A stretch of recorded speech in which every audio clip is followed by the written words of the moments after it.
voir Dieu dans l'autre. Il est plus grand que moi. Un mec, le pire des salauds, des tueurs, je me dis, il est plus grand que moi. Voilà. En vivant avec lui, je découvre que j'avais raison. Il est plus grand que moi. C'est une des formules que j'aime énormément parce que Dieu est en lui. Et je le sens Oui, il y a ça. et je le vois dans l'Eucharistie. C'est que tu le dis, tu le vois, tu le sens, et comme tu le dis souvent, en fait, tu as un sacerdoce en acte. Oui, oui, c'est ça. C'est ça. Aimer et lutter et aimer, c'est et prier évidemment. Ce sont mon axe de vie, c'est lutte et aime. Et prie aussi.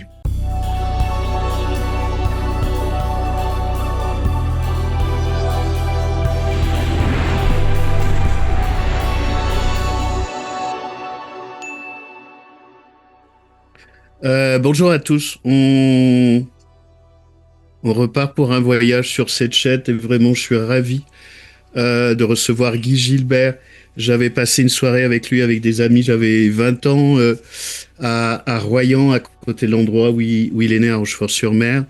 Et Guy, c'est un peu beaucoup une légende et je viens le chercher comme ça. Alors, il aimera peut-être pas le terme, mais c'est pas très grave. Et je viens le chercher dans le témoignage qu'il fait dans ce monde de désordre et de chaos et sur comment il a traversé courageusement cette vie, son histoire, comment il maintient son amour de Dieu, comment il a réussi à transformer des jeunes et à créer une ferme dans le sud pour le recevoir dans des situations extrêmes. Donc je voulais qu'on échange autour de tout ça, si tu veux bien, Guy. Et merci infiniment d'avoir accé- accepté. Est-ce que tu veux compléter des choses sur ta présentation ou pas? Non, non, attaquez tout de suite. On attaque tout de suite. Comment tu as arrivé, en fait, t'es rentré au petit séminaire, t'es issu d'une famille de 15 enfants, magnifique, à Rochefort, à côté de Royan, et tu es rentré au séminaire à 13 ans. À Comment tout 13 ça ans. est arrivé et de trouver la foi?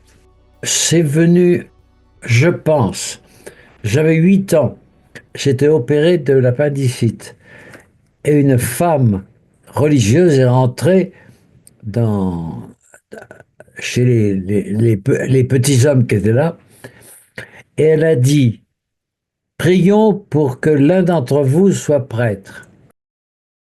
J'ai pensé que c'était pour moi. Et puis ça a disparu. J'avais 13 ans. J'ai dit à mon père, je veux être prêtre. Il me dit, ça te prend comme une envie de pisser, ça va pas durer longtemps. Il essaye de me mettre dans 3 écoles. L'une, je pouvais pas payer, enfin, etc. Il me dit, tu dois rentrer au séminaire. Je dis, qu'est-ce que c'est que ça? Je ne savais pas ce que c'était. Il me dit, c'est pour devenir prêtre. Je rentre au séminaire, j'entends mon père, à 13 ans, dire derrière mon dos, je pense que dans 15 jours, il reviendra à la maison. Je suis revenu à la maison que euh, en... Enfin, oui, je suis rentré au séminaire. J'ai été pris en charge par un prêtre, le père Pinson, qui était extraordinaire. Euh, Devant mon tempérament tumultueux, il m'a appris à être cérémoniaire, pontifical. Et ça m'a énormément aidé, ça. Comment tu as fait pour gérer ton caractère tumultueux qui ne t'a pas abandonné, parce que ça fait partie de ton caractère et de ton image de marque. Mais pour entrer comme ça à la Providence, elle a dû quand même un peu s'occuper de ton cas. Pour que tu rentres au séminaire, que tu rentres au petit séminaire, et j'ai bien compris que l'Algérie t'avait beaucoup cabossé, transformé. Oui, oui. J'étais puni souvent parce que je parlais dans les rangs, dans l'étude. Et à chaque fois, le, un surveillant me disait, tu fais 1 heure de silence pendant la cour. J'allais dans la cour, mais ils avaient tracé l'espèce de sillon où on devait réciter les chapelets. Je me demande comment j'aime le chapelet toujours après cette... Enfin bon, j'avais des jours de silence complet à cause des sanctions. Et un jour, il m'a dit,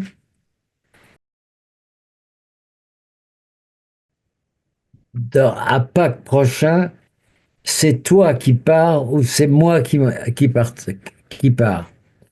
J'ai dit ça au supérieur, qui était un type extrêmement euh, euh, rayonnant. Je lui ai dit ça. Et le supérieur l'a mis à la porte à Pâques suivant. Ah bon? Je le rencontre des années après, devant la maison de la santé, il y avait, je ne sais pas s'il y a toujours, il y avait un endroit où des prêtres eudistes étaient là. Et je retrouve le nom du prêtre. Oh, je dis, cet enfoiré là, ça, il passera pas, euh, il va passer une bonne journée, hein. Je monte et j'arrive en face de la porte où il y avait son nom.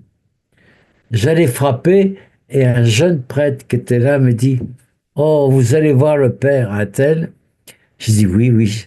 Je vais l'engueuler parce qu'il m'a fait souffrir quand j'étais petit. Et le prêtre me dit, excusez-le, il vient de faire sa troisième attaque cardiaque. J'ai fermé ma gueule et j'ai dit, je suis ravi de vous voir, enfin, etc. C'est comme ça que je l'ai revu. Et voilà. Oh, ça a été. et, il disait que j'étais le plus beau fleuron du séminaire à ce moment-là. Et ben, j'étais. Enfin bon. Voilà. Et comment Dieu est rentré en toi? À quel moment? À l'Eucharistie, quand les prêtres, à toute vitesse, célébraient l'Eucharistie en 20 minutes, le Père Massé, quand il célébrait, j'avais conscience que le Seigneur était là. C'est là que j'ai aimé l'Eucharistie et j'ai cru que l'Eucharistie, c'était la présence du Seigneur. Voilà, c'est tout. C'est le cas quand même. Comment? C'est le Oui, cas. L'Eucharistie, oui. c'est la présence du Seigneur. Ah ben oui, c'était... Avant, les prêtres récitaient à toute vitesse, je comprenais rien en latin, etc. Mais le Père Massé, quand il célébrait d'une telle façon que c'était impossible de croire que ce qu'il disait était faux. Voilà, Tu avais la présence. oui. Et qu'est-ce que l'Algérie a fait de toi parce que tu as vécu des horreurs, tu as passé une nuit en prison, tu as défendu, tu as appris l'arabe, tu as rencontré les pères de Tibérine que tu voyais régulièrement, qui ont été assassinés depuis. C'est une épreuve incroyable, ça. Oui, oui, ah oui, oui. Alors, simplement, j'ai j'ai été puni souvent et je pouvais enfin aller en réunion avec les copains parler. Je suis rentré au séminaire, j'étais petit. J'ai eu une rechute d'angine et j'avais des rhumatismes articulaires. Donc le médecin dit, vous êtes suspect d'avoir une crise cardiaque, je vous réforme. Il me réforme et j'entends un copain qui était avec moi et il dit, moi, j'aurais pas la chance d'être réformé parce que mon môme va naître dans 2 mois. J'ai dit au colonel, au général, j'ai dit, enlevez ma réforme, donnez-le à lui. Ce qu'il fait, il avait un quota de nombre précis et je suis parti en Algérie. La guerre était vue, j'ai fait mon service militaire à Barcelonnette, en Haute-Savoie. Et euh, c'était, euh, c'était, je suis rentré en soutane. J'étais, j'étais ovationné par les chrétiens et sifflé par les communistes. Je pensais que ça me construisait une personnalité. Qu'être prêtre, c'était en dehors des gens habituels. Et là, je découvre, on est à poil aux douches, les cheveux coupés. Bon, euh, je suis d'accord pour le service militaire obligatoire. C'est, Macron en parle actuellement, mais je suis d'accord. Parce que ça enlève toute fonction, tout aspect extérieur. Et je suis parti en Algérie. Je suis tombé au moment de la guerre, la sale guerre d'Algérie. Je suis arrivé au moment où les, les meurtres, les tueries des uns et des autres se faisaient. Et je me suis senti nanti de. J'étais infirmier, je soignais les gens. Un soir, j'entends crier quelqu'un. J'étais dans une caserne et je dis qui c'est qui crie? On me dit c'est un jeune musulman que ils ont pris dans la montagne et qu'ils torturent pour avoir des renseignements. Furieux, je fonce voir le sergent-chef, je le renverse, il me fout par terre et il me met en prison. Le lendemain, le colonel me dit, je dis, on n'a pas le droit de torturer ici. Il me dit, écoutez, je vous mets dans ce commando disciplinaire qui est assez dur, très dur même, pour vous euh, évader de toutes ces suspicions que vous avez. Et j'ai fait 6 mois de, de commando. Un sac à dos de 25 kilos, enfin, etc. Des marches la nuit ou le jour, 30 kilomètres, enfin tout ça. J'étais pas relayé.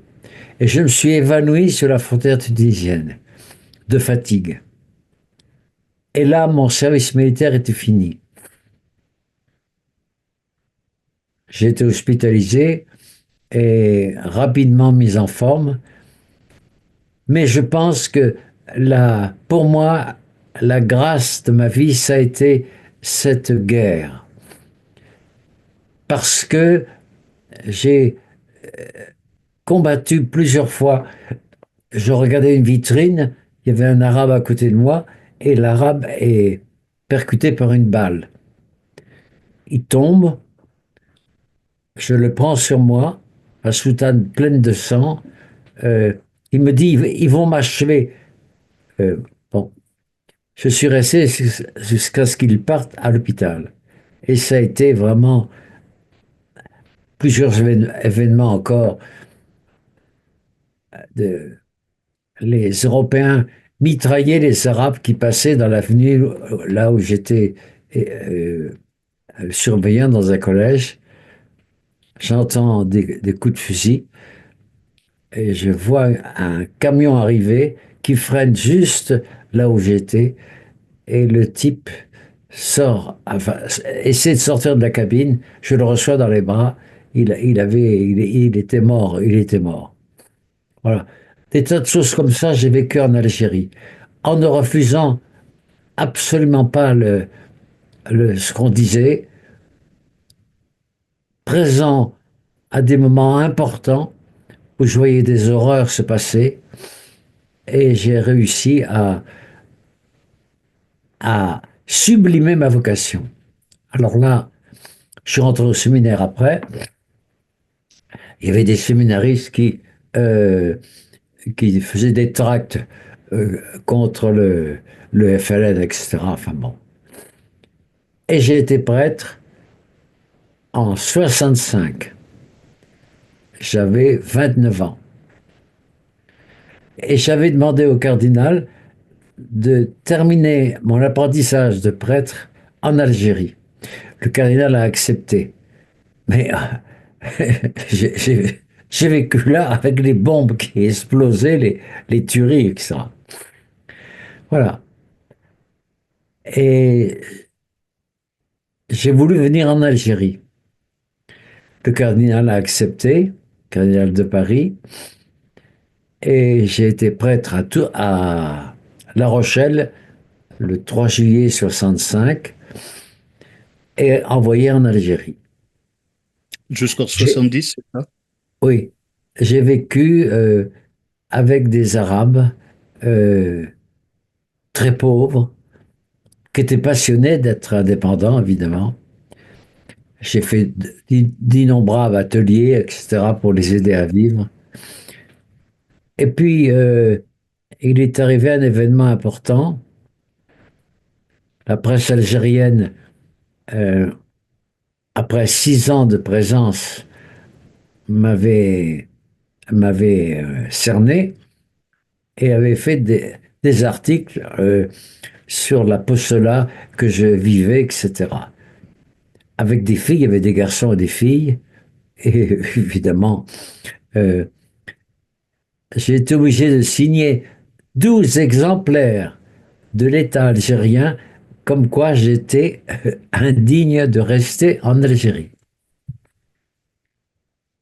Les jeunes étaient interrogés et les jeunes musulmans étaient interrogés et ils ont été extrêmement précis. Je ne convertissais pas, etc. Mais en même temps, un, un quart de Mathusalem revient avec 25 délinquants et un prêtre avec eux. Le prêtre en avait marre et me dit, tu es fait pour la rue, remplace-moi, je démissionne dans quelques temps. Et voilà. Et c'est Donc, là qu'a commencé mon travail avec des loupards. donc ton étiquette pour lequel beaucoup de gens te connaissent, c'est le prêtre des Loubards. Mais tu as déjà démarré en Algérie, en fait, avec ces jeunes, c'est ça? Oui, oui, totalement. Je disais la messe, il y avait 100 jeunes à côté de moi, ils regardaient, voilà. Jamais j'ai essayé de rendre un musulman chrétien, jamais, jamais. Mais j'ai été accusé de ça et voilà. Et Ben, d'un seul coup, tu aurais pu aussi être assassiné comme on était les prêtres à Tibérine. ah, j'aurais pu, hein. Je me souviens d'un prêtre à côté de moi que je vois, il était près d'un petit village aux environs d'Alger, et il me dit, on parle de l'indépendance, il me dit, on en a tué 20 000 en telle année, enfin 10 milliers, et ils ont foutu la paix pendant 2 ans. C'est simplement le, le constat du prêtre. Je suis allé visiter son église, c'était couvert d'excréments tout à l'intérieur. Les, les habits déchirés, enfin, etc. C'était extraordinaire, ça. Il était ami des musulmans. Et je, un prêtre revenant, ami des musulmans, euh, je le ramène dans son église. Il y avait un crapaud qui était séché dans l'allée centrale. La- L'église était balayée par les musulmans. Ah, je trouvais ça extraordinaire. Les deux prêtres différents. Il y a des prêtres qui étaient pour l'indépendance, d'autres, très, très peu, étaient contre l'indépendance. Voilà. J'ai vécu ces moments Qu'est-ce difficiles. Ah, oui. qu'est-ce qui fait que tu es rentré en France? C'est l'indépendance? C'est le prêtre qui est venu avec 25 délinquants à Blida, où j'étais vicaire, et qui m'a dit remplace-moi. Et entre Paris et Alger, ça a été décidé, je suis revenu. Voilà. C'était un ministère passionnant avec les jeunes musulmans, et d'un seul coup, je me retrouve avec, dans la rue avec, voilà. Alors, Alors, comment tu fais pour te retrouver? Parce que c'est là que tu es extrêmement connu et que tu fais un travail admirable avec des exclus, avec des gens de prison, avec des délinquants. Tu vas à l'extrême de l'extrême et c'est ce que tu fais depuis je sais pas, au moins 50 ans. quelque Comment temps. tu arrives là-dedans et qu'est-ce qui fait que tu en meurs pas ou que tu dis que tu as une paire de couilles en or massif, mais faut qu'elle soit vraiment en or massif pour Ah que oui. tu tiennes la charge face à tout ça. J'étais reçu par les prêtres dans le 19e extraordinairement bien. Et finalement, impossible de dormir avec eux parce que ils habitaient au troisième étage.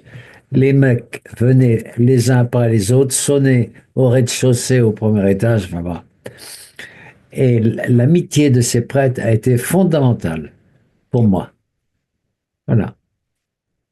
Et j'ai Qu'est-ce logé. qu'elle t'a permis? Comment? Elle a Comment? été en quoi elle a été fondamentale, cette amitié des prêtres? Ah, oui. Ils m'ont vraiment, vraiment beaucoup aimé, hein. Malgré le frigidaire qui était le lundi, c'était plein. Le lundi soir, il n'y avait rien dedans. Et que les jeunes profitaient de venir me voir. Enfin bon. Et le curé a dit, Coco chéri, on t'aime bien, mais on aimerait que tu sois à quelques centaines de mètres là, à un rez-de-chaussée. Voilà. 46. Donc ça, c'est le. Et comment tu as réussi à tenir? Il faut avoir une énergie absolument exceptionnelle. Et c'est pas que de l'énergie, faut être trempé pour, Oui. pour, pour vivre dans la violence, dans l'exclusion avec des jeunes où, comme tu le dis, en fait, tu vois leur cœur, alors qu'il y en a qui sont d'une fracassée, que tu continues à les sauver, à les maintenir, à les aider encore aujourd'hui, même quand ils sont en prison, et être toujours là. Eh bien, j'avais pris l'habitude très très vite de partir tous les 10 jours dans un monastère de carmélites à 75 kilomètres de Paris. Et quoi qu'il arrive, je partais tous les 10 jours, passer 2 jours là chez les moniales. Et ça a été fondamental pour ma survie sacerdotale. Voilà. Parce que quand je suis arrivé avec des loupards, un jour, j'ai assisté à une scène mémorable. On était au 14e étage d'un immeuble et invité par une famille. Un des jeunes loupards m'insulte grossièrement, va te faire foutre, salope, etc. Si t'es un homme décent, me fout son poing dans la gueule et j'étais condamné à descendre. Alors, je te dis pas la correction monumentale que j'ai eue. Je saignais de partout et c'est les sœurs de Montmartre qui m'ont soigné. Et ça a été quelque chose d'extraordinaire parce que un gars m'a dit quelques jours après, tu es l'un de nous maintenant. Je vivais dans la violence des jeunes qui étaient battus, qui étaient foutus à la porte de la maison. Et d'un seul coup, je devenais l'un d'eux quelque part par la violence que je manifestais. Voilà. On n'a pas, au séminaire, on n'a pas, on fait pas du karaté avant d'être prêtre, hein. Alors j'ai fait 1 an et demi de karaté pour éviter les coups. Mais ça a été mon ascension dans le monde des loupards, ça. Ah, énorme, énorme, énorme. Comment tu as fait pour frôler, parce que t'es vraiment, t'es un alchimiste, hein. C'est-à-dire que tu vas avec des gens extrêmes sortis de la société, tu les juges pas, tu vois, comme tu le dis, en fait, tu es un éducateur, un parent de substitution.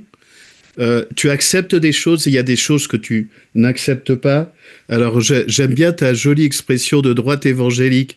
Donc, donc tu as une jolie droite évangélique. En quoi elle témoigne en fait de la manière où tu mets les limites de la ligne rouge? Est-ce que tu acceptes, est-ce que tu n'acceptes pas? Voilà. J'ai accepté ça. euh, euh, la droite évangélique, je l'ai écrit dans mon livre souvent.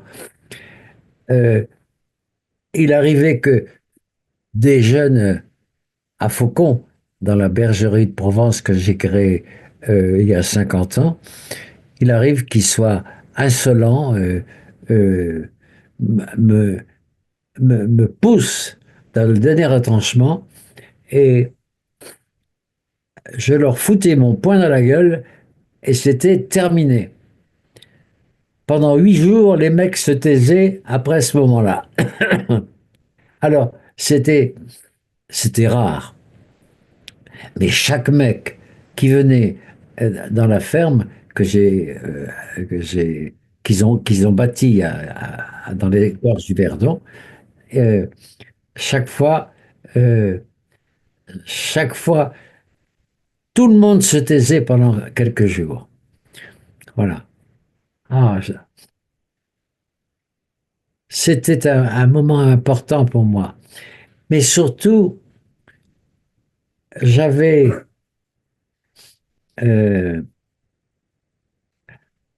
j'étais habillé normalement et j'étais au milieu des jeunes qui étaient en blouson noir. Un jour, un- plusieurs fois, j'ai vu ça, les flics arrivent en disant jeunes, sale négro, sale bico, allez vous faire foutre, etc. Et moi, j'étais respecté. J'étais furieux. Je dis à un mec, je ne suis pas un diamant au milieu de la merde.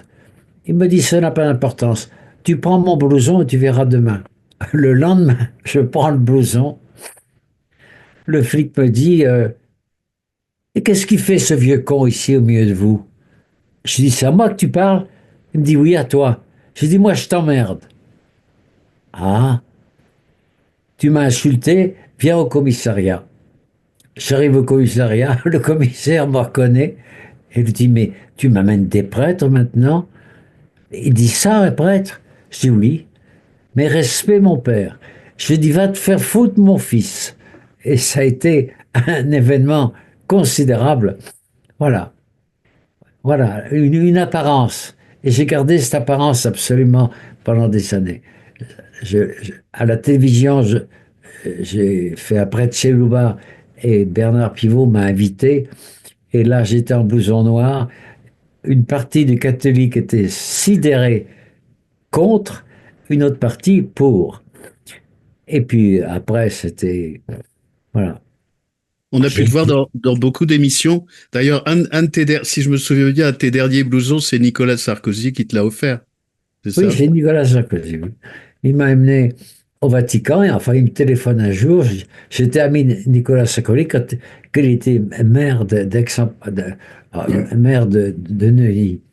Et là, euh, il me téléphone, il me dit, écoute, Guy, il faut que tu viennes avec moi, je vais recevoir. Il était diacre. Je sais pas quoi. Je téléphone à André 23, je dis au cardinal, est-ce que je peux y aller? Il me dit, toi, tu peux aller partout. Et puis, j'y vais.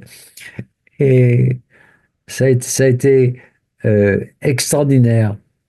J'ai gardé le contact avec la plupart de son état-major qui était dans l'avion et euh, j'ai vu que il y avait des hommes comme Nicolas Sarkozy qui étaient capables d'accepter qu'on soit différent.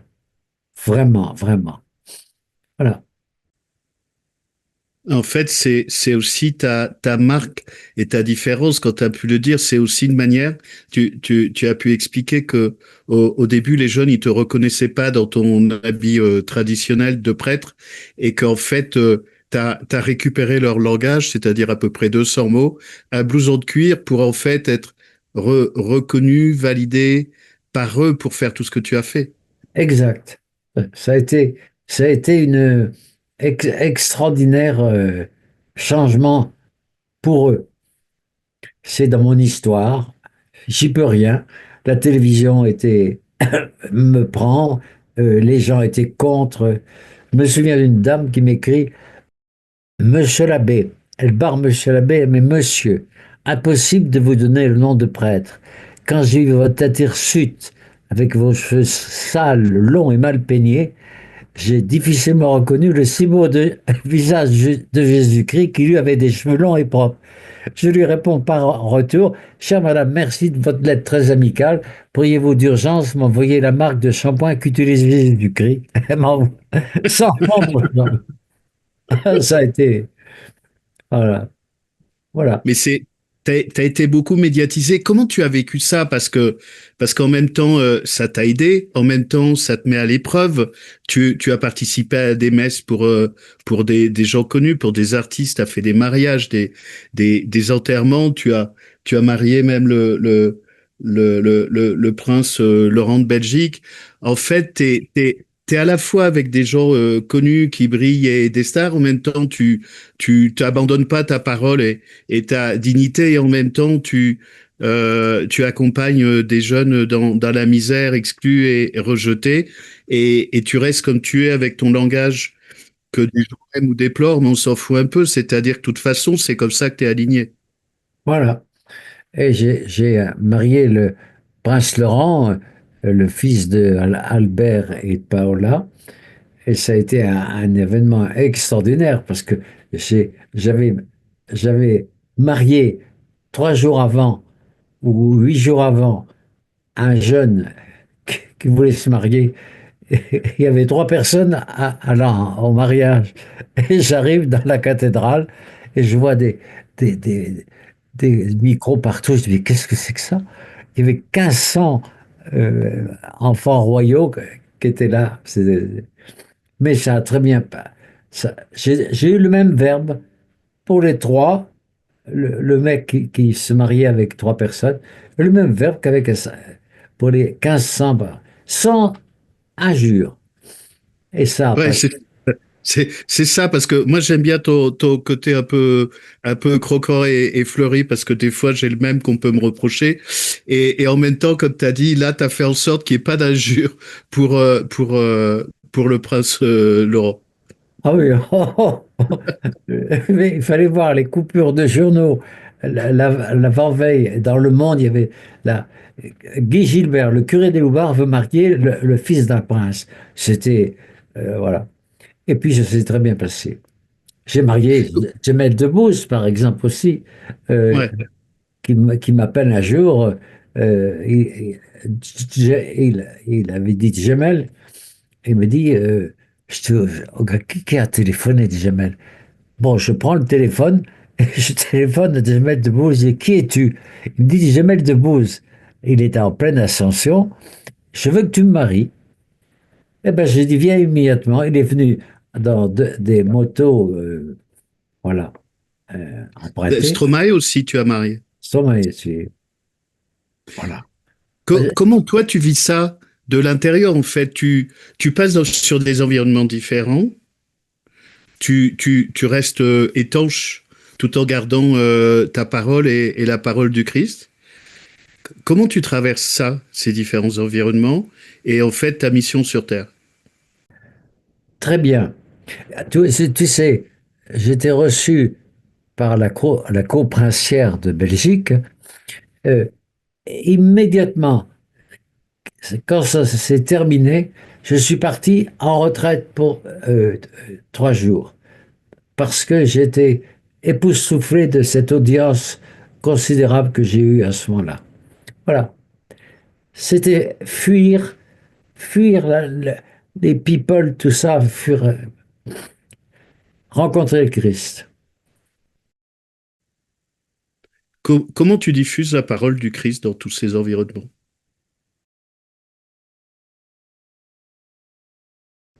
Un jour, une personne m'écrit, non, un jour dans le métro, je m'assois à côté d'une vieille dame. Elle avait son sac à dos à côté de moi, elle le met de l'autre côté. Je dis, je vais pas piquer ton sac. Elle dit, foutez-moi la paix.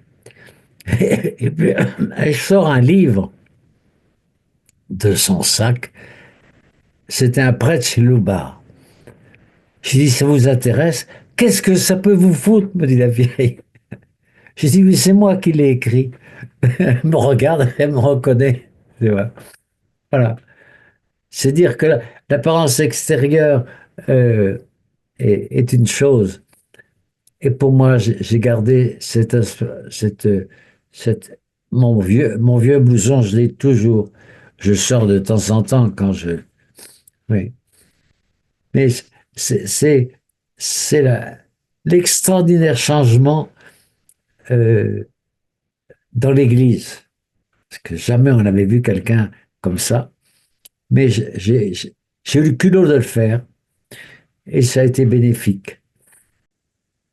Qu'est-ce qui fait que ça a fonctionné? Parce que tu as eu le culot de le faire, tu as été très médiatisé, donc, et il y en a, et ça plaît pas toujours à tout le monde.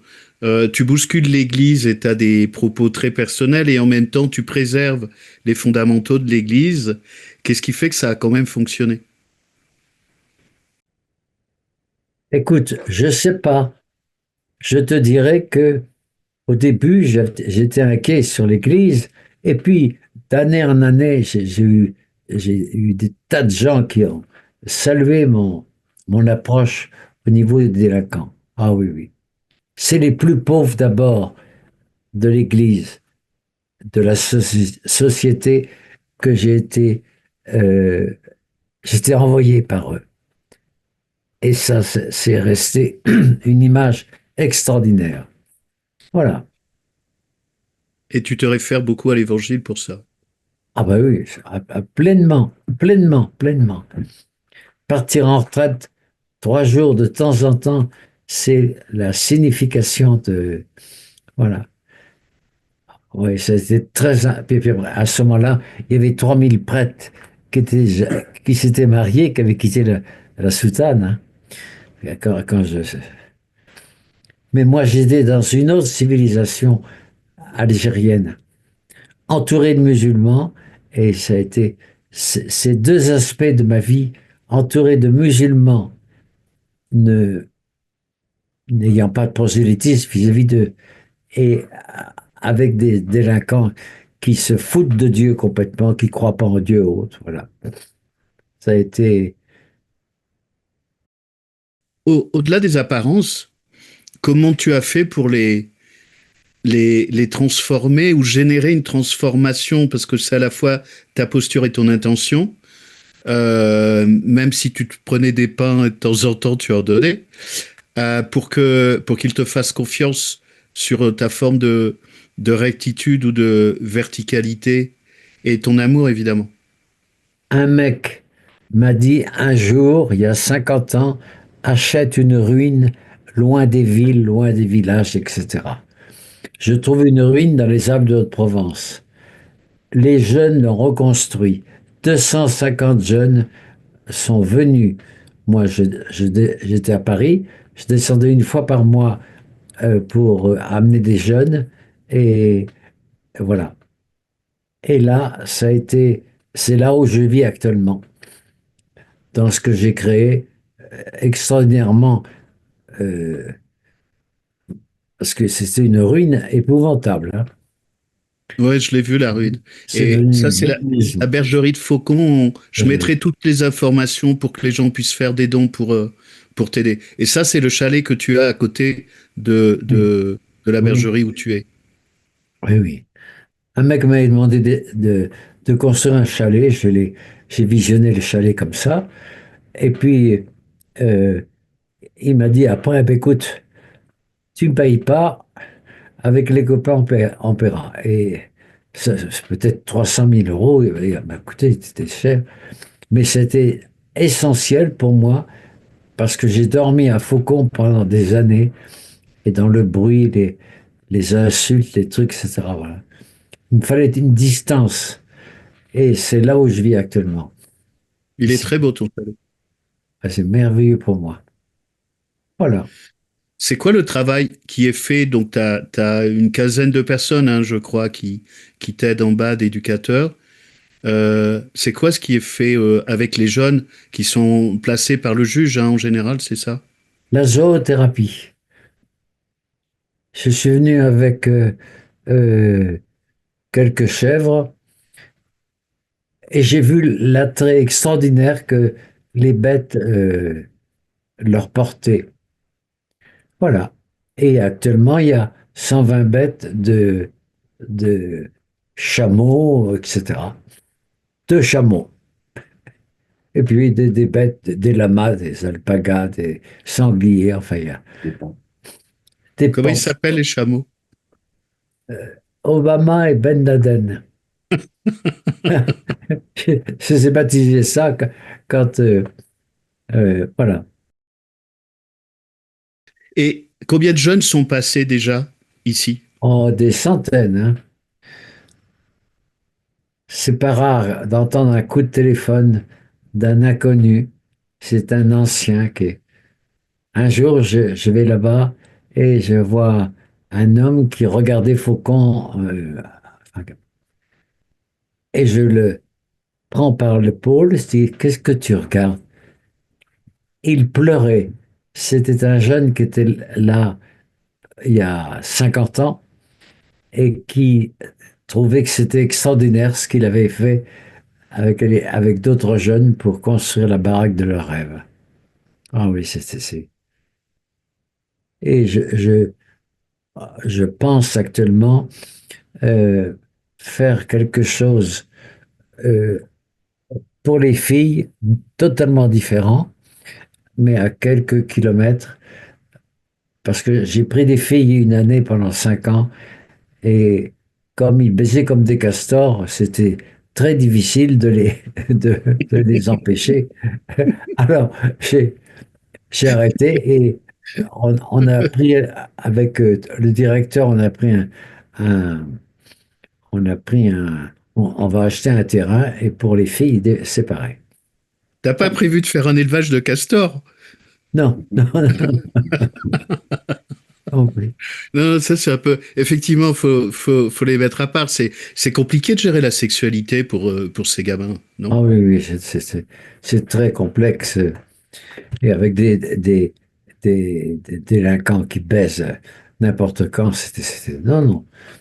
Ça a été 6 ans, j'ai été avec des filles, c'était merveilleux, mais très, très dur. Là, je pense que si les dons arrivent, on achètera ce terrain et il y a un terrain qui est préparé pour ça. Voilà. Et qu'est-ce qui est différent pour les filles? Est-ce que c'est les filles avec les garçons et le problème du castor, ou c'est les filles en tant que filles? Non, les filles en tant que filles, voilà. C'est Des quoi qui est pro- différent? Comment? Qu'est-ce qui est différent pour toi avec les filles? Ah ben c'est des filles euh, qui sont vouées à la prostitution, qui sont vendues, qui sont ça. C'est Ah, extraordinaire d'avoir. Normalement, à Paris, quand j'ai connu au départ, les, les mecs sortaient de la maison, pas les filles. Quelquefois, des filles étaient avec eux. Mais la plupart du temps, c'était le mec qui était le roi de la rue. Voilà. C'est que les filles sont beaucoup plus cachées et c'est très important de faire quelque chose pour elles. Ah oui, ça, pour les protéger. voilà. Comment vous faites là, alors avec les animaux, tu expliques vraiment que les animaux amènent leur valeur et que gamins reconnaissent que les animaux, ils sont fiables, ils bougent pas, ils trahissent pas. Mais qu'est-ce que vous faites en plus pour réparer, restaurer ces gamins, même s'ils reviennent pour certains d'entre eux? Du jour au lendemain, ils arrivent là-bas, ils voient les arbres. Ils me disent, ça, c'est comme ma prison. C'est assez extraordinaire. Ils rentrent dans les poulaillers à toute vitesse. Ils s'aperçoivent que la bête ne, la bête ne juge pas, ne ment pas, et la bête euh, est douce. Donc, ils prennent l'habitude, petit à petit, de faire attention à ne pas rentrer comme des fous dans le pigeonnier ou n'importe où. Voilà. Voilà, c'est tout. Et puis, la bête, comme ils me disent sans cesse, la bête ne ment pas, la bête ne triche pas. Ah, ouais, ça. Ils ont découvert un être. euh, oh, j'ai vu des choses extraordinaires. Un mec très très dur qui était amoureux d'un bouc. Le bouc était en hauteur, le mec allait le chercher, le bouc le descendait et il recommençait. Ouais. J'ai vu des situations extraordinaires. Deux mecs qui étaient. euh, je me souviens d'un, d'un, je sais pas comment on l'appelle, d'un petit, d'un petit, enfin bon, je me souviens de tas d'exemples précis de. Un mec me dit un jour, viens voir Guy.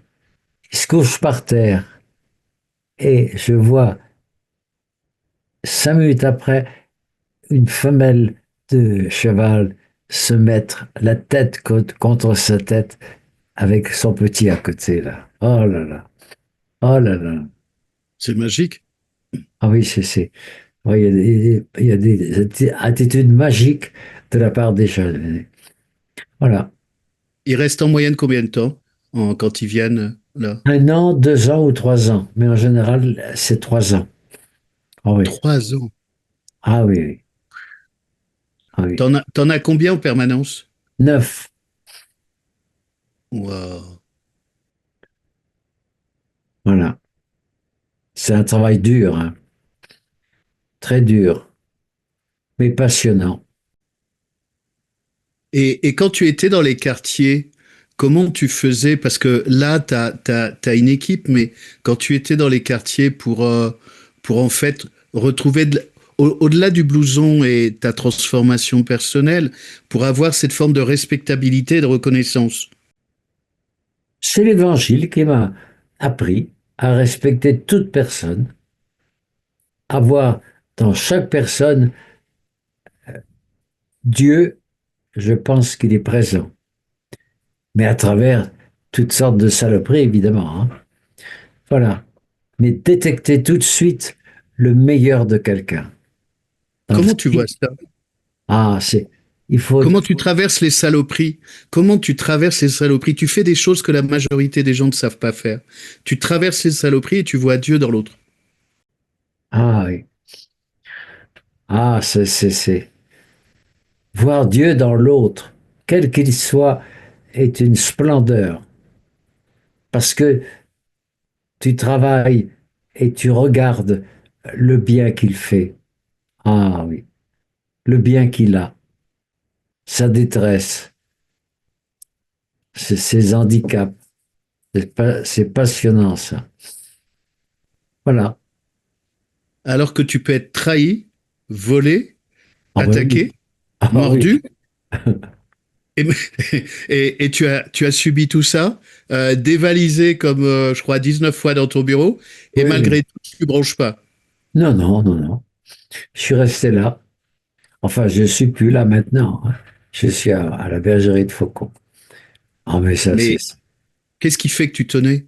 Enfin, j'imagine que c'est l'amour de Dieu qui te tient debout. Ah oui, oui, oui. Absolument. La prière tous les matins, en me levant, la prière, faire l'Eucharistie le matin, tous les matins. Ah, ça a été quelque chose d'insondable. Voilà. Qu'est-ce que tu, qu'est-ce que tu conseillerais aux gens dans ce monde absolument chaotique, perturbé, que certains appellent l'Apocalypse de Saint Jean, pour recouvrer la confiance, la foi dans ce monde totalement perdu? C'est quoi tes conseils après ta longue expérience sur Terre? Voir Dieu dans l'autre. Il est plus grand que moi. Un mec, le pire des salauds, des tueurs, je me dis, il est plus grand que moi. Voilà. En vivant avec lui, je découvre que j'avais raison. Il est plus grand que moi. C'est une des formules que j'aime énormément parce que Dieu est en lui et je le sens Oui, il y a ça. et je le vois dans l'Eucharistie. C'est que tu le dis, tu le vois, tu le sens, et comme tu le dis souvent, en fait, tu as un sacerdoce en acte. Oui, oui, c'est ça. C'est ça. Aimer et lutter et aimer, c'est et prier, évidemment. Ce sont mon axe de vie, c'est lutte et aime. Et prie aussi. Voilà. Est-ce que tout le monde peut prier, catholique ou pas? Absolument. S'intéresser à, à la nature, la prodigieuse nature. Je dis, qui a créé ça? Voilà. Jamais j'ai poussé quelqu'un à croire que Dieu existe. Jamais.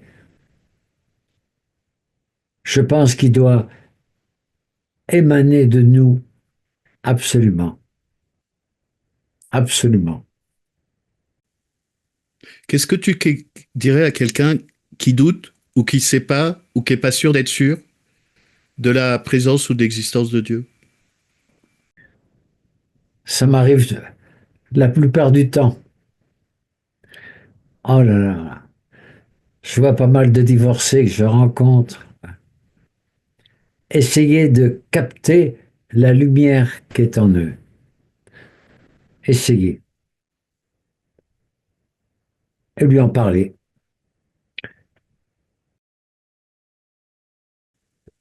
Et tu parles beaucoup du silence, où tu dis pour la prière, taisez-vous. Est-ce que c'est la meilleure porte d'entrée pour aller rencontrer Dieu? Ah, mais absolument. C'est la porte essentielle. Trouver le temps dans une journée de se taire, là où on est, dans sa voiture, dans la chambre, n'importe où, et dire, je me mets en présence de Dieu, là, maintenant. Et là, je crois que c'est ça l'essentiel. Et si on lui demande, il répond. Absolument, absolument. Euh, comment, comment garder la foi aujourd'hui? Parce que beaucoup de gens se posent la question dans un monde qui est de plus en plus inversé, et Oui. en particulier pour les jeunes et les vocations. Comment promouvoir les vocations? Parce que tout ça est une quête pour les jeunes. Éviter ce putain de portable. Les gens parlent avec leur portable. Je vois l'autre jour, je voyais un type, espèce de salope, va te faire foutre. Il parlait tout seul et j'ai vu qu'il avait, enfin bon, ouais. Ah ça, dès qu'ils sont petits, le portable est absolument euh, interdit, normalement. J'arrive parfois dans un restaurant, je vois un jeune avec son portable, je lui mets la main sur l'épaule et je dis, c'est tes parents qui sont là? Les parents disent, oui, enlève ton portable avec ça. trop tard, hein. Ah oui, c'est le moyen extraordinaire électronique pour voir les autres, c'est dangereux, très dangereux. Parce que ça coupe de la relation. Ça coupe de toute relation. Tu vois les gens dans Paris marcher, parler à quelqu'un. Et combien de fois je le vois, c'est marrant, quand je m'en vais à Paris, je m'en vais dans un restaurant, je regarde les gens par la vitrine, c'est extraordinaire, extraordinaire. Enfin voilà. Euh, qu'est-ce que qu'est-ce que tu as envie qu'on dise de toi, de ta vie? Moi, ça compte pas. Euh, non, je compte pas. Simplement, je veux aimer Dieu aujourd'hui. Hier, je m'en fous. Demain, je m'en contrefous. Poser des actes précis aujourd'hui. Voilà. Qu'est-ce que tu vas dire à Dieu quand tu vas le rencontrer prochainement? Je ne sais pas ce que je dirais. Je dirais que j'ai abusé de mon portable, que je détestais au départ. Mais enfin, non, non, non. Je pense que je dirais que la théologie de mes 24 heures, c'est le plus grand moment de ma vie, ça. Le plus grand moment. Ça permet tout. Qu'est-ce Voilà. que tu aimerais qu'il te dise quand tu vas le rencontrer? T'es avec lui, mais quand tu vas le rencontrer en vrai, Je dirais, je t'attendais, comme je l'attends tous les jours. Je t'attendais. Voilà. c'est beau. Comment on peut t'aider? En priant pour moi d'abord. Et ceux qui ont des sous peuvent m'aider pour les figues, là, c'est important, mais en priant pour moi d'abord. Voilà. Ah, ça, c'est la rencontre personnelle avec chacun. Dieu Dieu d'abord. d'abord. Dieu d'abord, prier d'abord. Voilà. Je mettrai le lien qu'il y a sur ton site internet pour faire des dons. D'accord. Si tu veux. Ouais, je veux. Merci de ce moment qui a été important pour moi. Et très important pour moi. Tu veux rajouter quelque chose? Oui, tu m'as foutu à poil complètement, là. Et Depuis le début. Mais c'est un problème. C'est comme quand t'étais avec les militaires dans la montagne. oui, oui, oui, c'est ça. Voilà. Oh là là. C'est un bon moment qu'on a passé ensemble. Merci Guy. Vraiment, je suis très heureux que tu aies accepté qu'on échange. Ah, mais j'étais en forme aussi ce matin, extraordinairement. Allez, T'as une envoie-moi. super énergie. Juste, faut que tu m'accordes encore quelques minutes parce que je vais clore l'interview. T'as une énergie magnifique, vraiment. Alors, c'est pas une indiscrétion parce que tu le dis, t'as 90 ans, mais en fait, t'as une forme d'éternité que tu partages et t'as une magnifique énergie exceptionnelle. Oui, je la dois à Dieu absolument. Et la rencontre de tous les jours avec Dieu, c'est fondamental. Fondamental. Voilà.